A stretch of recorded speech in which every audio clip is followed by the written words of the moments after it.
Favourite जगह है, समझे तुम? तुम्हारे जाने के बाद मैं यहाँ आकर घंटों आंसू बहाया करती थी। उस हिसाब से ना ये मेरी फेवरेट जगह है, समझे? पीयू ने पुलकित की तरफ एक उंगली करते हुए कहा। पर तुम यहीं क्यों खड़ी हो, जबकि तुम तो मुझसे बात भी नहीं कर रही हो? पुलकित ने पीयू की तरफ देखा। क्योंकि मैं ना तुमसे नाराज हूँ, पर प्यार भी तो करती हूँ ना, यू इडियट, पीयू ने झल्लाते हुए बोला। पर पीयू की ये बात सुनकर पुलकित मुस्कुरा उठा था। मेरा खून चलाकर यूं मुस्कुराना बंद करो, पीयू ने नाक से कूट कर कहा और मुंह फेर कर खड़ी हो गई। और तुम जो मेरा दोपहर से खून के साथ साथ जी जलाए जा रही हो, उसका क्या? हाँ, पुलकित ने पीयू के कंधे पर अपनी चिन रखते हुए कहा। अब या तो पीयू पुलकित से गुस्सा ही नहीं थी, और या फिर पुलकित की छुअन का असर था जो पीयू मोम की तरह पिघलने लगी थी उसके करीब आने से। मैंने कब तुम्हारा जी प्रिया बोलते बोलते रुक गई थी। पुलकित ने उसे कंधे से पकड़कर अपनी तरफ घुमा लिया था। अब तुम ही बताओ कि दोपहर से मुझसे बिना किसी बात पर नाराज होकर बैठी हुई हो, बार बार पूछने पर भी कुछ नहीं बता रही थी, और अब अगर तुम सच में मुझसे नाराज हो तो फिर मेरे पास आने पर तुम इस तरह से कांप क्यों रही हो? हाँ, ये सब देखकर मेरा जी नहीं जलेगा तो फिर क्या होगा? वो दोपहर में सब हंस रहे थे और उन सब में तुम भी शामिल थे। तुमने पता नहीं मासी जी से ऐसा क्या कहा कि उन्हें लग रहा था कि मैं तुमसे लड़ती हूँ और तुम मुझसे कुछ नहीं कहते हो। पीयू ने अपनी नाराजगी जता दी थी पुलकित के सामने। अरे वो सब तो ऐसे ही तुम्हारे साथ प्रैंक कर रहे थे और तुम उन सब में फंस गई थी। और रही बात मासी की, वो वैसे कुछ हद तक तो सही कह रही थी। नहीं, अब तुम अभी का ही देख लो ना, तुम मुझे बिना कुछ बोलने का मौका दिए हुए खुद ही नाराज होकर बैठी हो। हाँ पुलकित ने शरारत से हंसते हुए कहा। पर मैं तुमसे लड़ कहाँ रही हूँ, मैं तो। पीयू ने जब देखा कि पुलकित मुंह दबाकर हंसे जा रहा है तो वो गुस्से से बोली कि ठीक है, तुम्हें बहुत हंसी आ रही है ना, अब हंसो और खूब हंसो, पर अकेले, मैं जा रही हूँ। प्रिया ने गुस्से में भरकर जैसे ही अपने कदम आगे बढ़ाए, पुलकित ने झट से उसके हाथ को पकड़कर अपनी तरफ खींच लिया। अचानक से हुए इस घटनाक्रम का पीयू को कोई अंदाजा नहीं था और वो पुलकित के कंधे से जाकर टकरा गई। पर पीयू कहीं गिर ना जाए, ये सोचकर पुलकित ने उसे उसके दोनों कंधों से पकड़कर अपनी तरफ खींच लिया। एक तो दोपहर से बिना बात के मुझसे रूठी हुई हो और अब मुंह फेर कर जा रही हो। पुलकित ने उसे थोड़ा सा हड़का दिया था, झूठा ही सही। छोड़ो मुझे पुलकित, इट्स हर्टिंग मी, प्रिया आचकचाकर बोली थी। पुलकित खामोशी से खड़ा हुआ बस प्रिया को ही देखे जा रहा था। पुलकित तुम। प्रिया की बाकी की बातें उसके मन में ही रह गई थी। पुलकित ने उसके चेहरे को अपने हाथों में लेकर उसके होठों को छू लिया था। पुलकित तुम की क्या? पीयू को कुछ समझ में नहीं आ रहा था कि वो अब क्या कहे। कितना इंतजार किया है इस पल के लिए मैंने, और तुम हो कि बस यूं नजरें फेर कर जा रही थी। पुलकित उसकी आंखों में देखकर बोला, मैं बस। प्रिया ने जैसे ही कुछ कहने के लिए अपने होंठ हिलाने चाहे, पुलकित ने उसके होठों पर अपनी उंगली रखकर उसे चुप रहने के लिए बोल दिया। प्रिया, मैंने बीते 4 साल का हर दिन, हर रात सिर्फ एक उम्मीद पर काटा था कि शायद मेरे हिस्से में कभी तो तुम्हारा प्यार, तुम्हारा साथ आ जाए। फिर चाहे वो प्यार, वो साथ कुछ ही पलों का क्यों ना हो। और आज जब सब ठीक हो रहा है तो तुम्हें मुझसे दूर जाना है, और वो भी यूं रूठ कर। पुलकित ने प्रिया के माथे पर ढलकाए बालों को अपनी एक उंगली से साइड करते हुए कहा। पुलकित, तुमसे अलग होकर तो मेरी कोई ख्वाहिश ही नहीं बची है।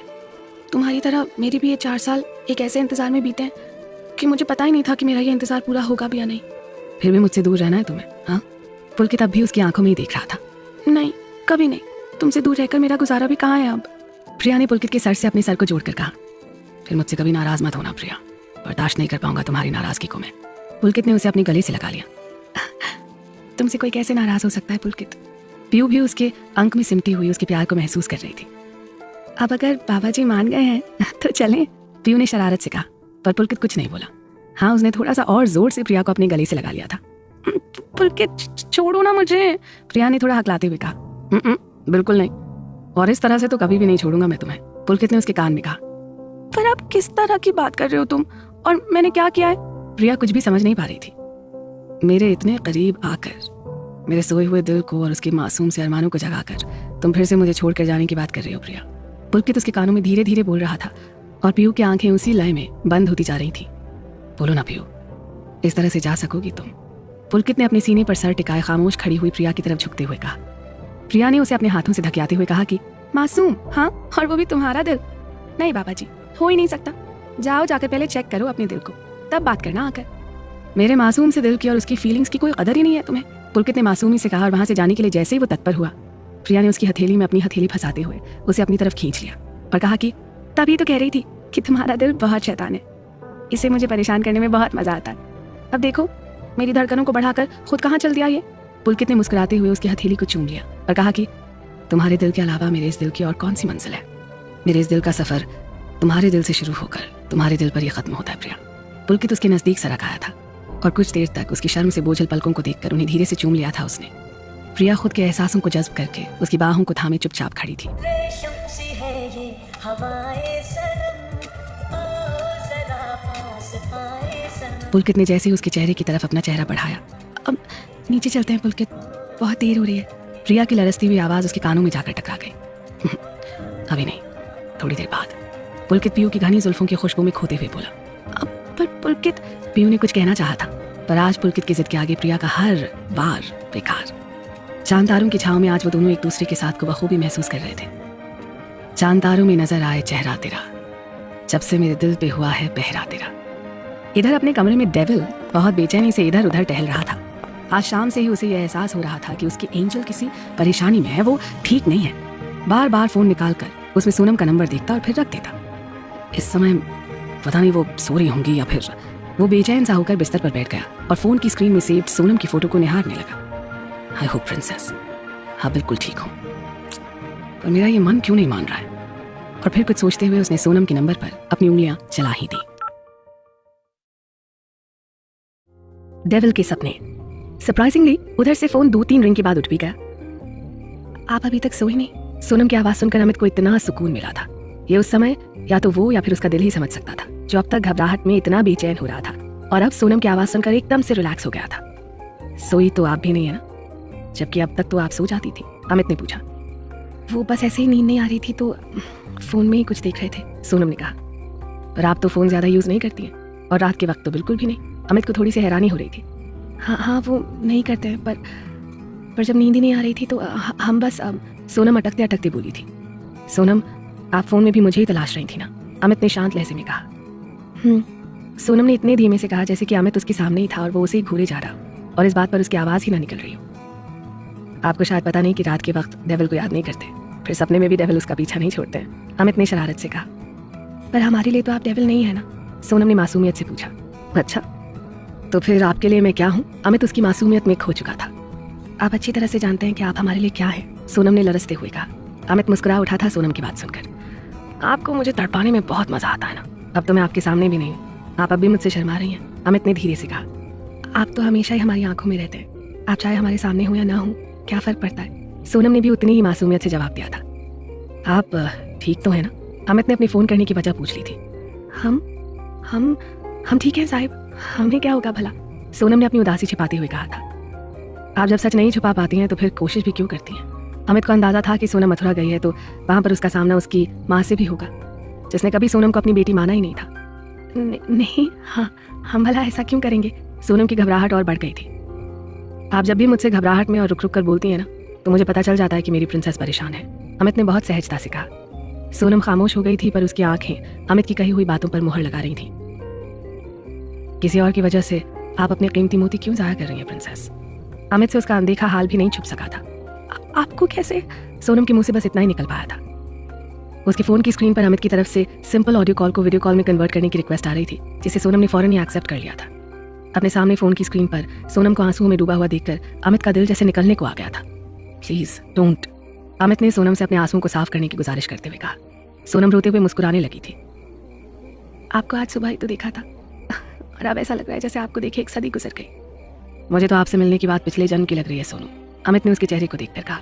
सोनम के चेहरे पर मुस्कुराहट आ गई थी। आपकी माँ ने कुछ कहा है क्या? अमित फिर से मुद्दे पर आ गया था। सोनम फिर से खामोश हो गई थी। झूठ वो बोलना नहीं चाहती थी और सच बताकर वो अमित को परेशान नहीं करना चाहती थी। इधर देखिए मेरी तरफ, अमित ने थोड़ी सख्ती से कहा। सोनम ने अपनी बड़ी बड़ी आंखें अमित के चेहरे पर टिका दी थी। क्या कहा उन्होंने? अमित के बोलने का अंदाज अब थोड़ा सा तल्ख हो गया था।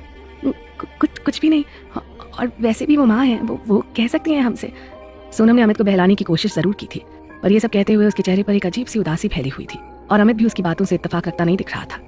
सोनम, उनके लिए आप उनकी वो बेटी हैं जिन्हें उन्होंने कभी अपनी बेटी माना ही नहीं, और मेरे लिए आप मेरी जिंदगी हैं, जिसके चेहरे की खुशी के लिए मैं किसी भी हद से गुजर सकता हूँ, किसी भी हद तक जा सकता हूँ मैं।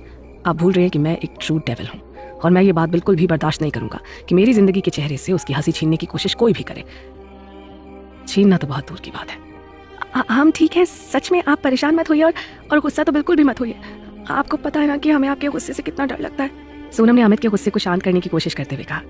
आप एक बात अच्छी तरह से समझ लीजिए प्रिंसेस, आपको दुख पहुंचाने वाले से मेरी कोई रिश्तेदारी नहीं हो सकती है और उसे डेविल की अदालत से माफी तो किसी भी कीमत पर नहीं मिल सकती है, फिर चाहे वो आपकी सो कॉल्ड पूनम माँ ही क्यों ना हो। अब आप सो जाइए, अपना ध्यान रखिएगा, किसी और के लिए नहीं मेरे लिए, क्योंकि आप वहां पर मेरी यानी कि इस डेविल की अमानत है और डेविल को उसकी एंजल बिल्कुल वैसी चाहिए जैसे कि वो चाहता है। अमित ने अपने गुस्से पर काबू करते हुए कहा और सोनम को गुड नाइट बोलकर फोन रख दिया। सोनम अमित की बात सुनकर मुस्कुरा पड़ी थी और फोन कटने के बाद भी वो फोन को अपने सीने से कुछ इस कदर लगाए हुए बैठी थी जैसे कि वो उसका फोन नहीं, उसके सड़ू अकड़ू एरोगेंट कैप्टन साहब थे, जिन्हें प्यार दिखाने के लिए भी गुस्सा होना जरूरी था। वहीं अमित भी सोनम के बारे में कुछ सोचते हुए बिस्तर पर लेट गया था और मन ही मन कुछ डिसाइड करके उसने अपनी आंखें बंद कर ली थी। अगला दिन मुंबई, रवि का घर। माँ, आप इतना हाइपर क्यों हो रही हैं? रवि किचन में नाश्ता बना रही अपनी माँ को मनाने की कोशिश में लगा हुआ था। तुझे पूरी दुनिया में वो बंगालन नहीं मिली थी प्यार करने के लिए? सुमित्रा गुस्से में गर्म तेल में प्याज डालते हुए बोली। अरे अरे धीरे माँ, क्या कर रही हैं आप? अभी तेल उछलकर आपके हाथ पर गिर जाएगा। रवि ने गैस की फ्लेम को कम करते हुए कहा। अरे तू तो रहने ही दे, वो तो ऐसे रहा जैसे सच में तुझे मेरा बहुत ख्याल है। सुमित्रा ने कढ़ाई में पोहा डालते हुए कहा। अरे माँ, आप ये कैसी बातें कर रही हैं? आपका ख्याल मुझे नहीं होगा तो और किसे होगा? हाँ, रवि ने शहद से मीठी आवाज में कहा। देख रवि, चुपचाप बाहर जाकर बैठ, मैं नाश्ता लेकर आ रही हूँ। सुमित्रा ने रवि की तरफ एक तिरछी नजर डाली और अपने काम में लग गई। रवि ने फिलहाल वहां से जाने में ही भलाई समझी और मुंह लटकाकर चुपचाप बाहर चला गया। उसके जाते ही सुमित्रा जी मुंह पर हाथ रखकर धीमे धीमे हंसने लगी थी। ओए होए, क्यों यार, ए लुटे हुए आशिक की तरह मुंह लटकाकर क्यों आ रहा है तू? बाहर डाइनिंग टेबल पर अखबार पढ़ रहे रवि के पापा मिस्टर सतनाम बवेजा ने रवि को मुंह लटकाकर आते हुए देखकर पूछा। पापा जी, मैनू लगता है कि मम्मी जी ने प्राची नू वो बंगालन नाल ब्याह करन तो मना कर दिता है। सतनाम बवेजा के कंधों पर झूलती हुई पीछे से रिनी ने शरारत से कहा। आहो जी, रिनी ठीक कहती है पापा जी, रवि ने मुंह लटकाकर ही कहा। ओए खुद पुत्र, तू मेरा खून है कि नहीं? सतनाम बवेजा ने अखबार को एक तरफ पटक कर कहा। पापा जी, अब इन बातों में यह बात कितने से टपक पड़ी? रवि ने अपना लटका हुआ मुंह सतनाम बवेजा की तरफ करते हुए कहा। रिनी जो रवि की छोटी बहन है, वो भी एक अर्थपूर्ण हंसी हंसते हुए अपने पापा जी की साइड में पड़ी हुई कुर्सी पर बैठ गई। वो इसलिए कि अगर तू मेरा ही खून है तो फिर तू इतनी आसानी से कैसे हार मान सकता है, और वो भी अपने बेबे से? सतनाम बवेजा ने रवि को समझाने की कोशिश करते हुए कहा। और पापा जी, बेबे तो मेरी कोई भी गाल सुनने को तैयार ही नहीं होती है, तो फिर मैं की करा? रवि ने अपना दुखड़ा सतनाम के सामने रो दिया। अरे पुत्र जी, बस जी इसी दम पर प्यार का दम भरने चले थे तुसी। सतनाम ने एक बाहों ऊपर चढ़ाते हुए रवि की तरफ देखा। तेरी तरह अगर मैं भी तेरी बेबे से डर जाता ना, तो फिर आज ये मिसेस सतनाम बवेजा नहीं होती। सतनाम जी ने अपनी शर्ट के कॉलर को शान से झटकते हुए कहा। लेकिन पापा जी, अब ये बेबे ना पहली वाली बेबे नहीं रही है जो प्यार से मान जाती थी। अब तो ये टिपिकल इंडियन माँ बन गई है, जिन्हें इन्हीं के सांचे में फिट बहू चाहिए। रवि ने उदासी से कहा। फिट्टे मुंह तेरा, तू तो लड़ने से पहले ही मैदान छोड़कर भाग रहा। सतनाम जी ने रवि को लताड़ते हुए कहा। ये क्या खुसर फुसर हो रही है तुम सबके बीच? सुमित्रा ने डाइनिंग टेबल पर नाश्ता लगाते हुए कहा। अगर कुछ भी नहीं माँ, बस यूं ही, रवि ने बात बदलते हुए कहा और चुपचाप जाकर नाश्ता करने लगा। सच में ऐसा कुछ भी नहीं हो सकता, सतनाम जी ने धीरे से रिनी के कान में कहा और दोनों बाप बेटी एक दूसरे को हाई फाइव करके डाइनिंग टेबल की तरफ चले गए। क्या हुआ? सोच में पड़ गए ना कि ये कैसी खिचड़ी फैमिली है? आइए मिलिए इस अजीबो गरीब फैमिली के प्यारे प्यारे सदस्यों से। ये है कैप्टन डॉक्टर रवि पोटवाल की स्वीट सी फैमिली।